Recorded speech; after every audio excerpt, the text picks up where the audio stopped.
പ്രതിസന്ധികളും നിലയ്ക്കാത്ത പ്രശ്നങ്ങളും തീർത്ത പത്മവ്യൂഹത്തിൽ നിന്നും പടയോട്ടത്തിനൊരുങ്ങുന്നു മനസ്സിനും നമ്മുടെ കുട്ടിമണി.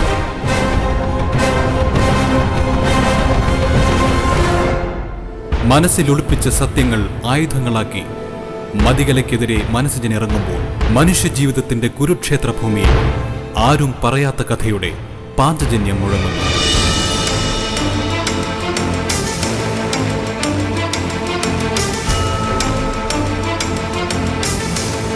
ബൈജു ദേവരാജ് ഒരുക്കുന്ന പരമ്പര 3 മണി തിങ്കൾ മുതൽ വെള്ളി വരെ രാത്രി 7 മണിക്ക് ഫ്ലവേഴ്സിൽ. HD ദൃശ്യ മികവോടെ.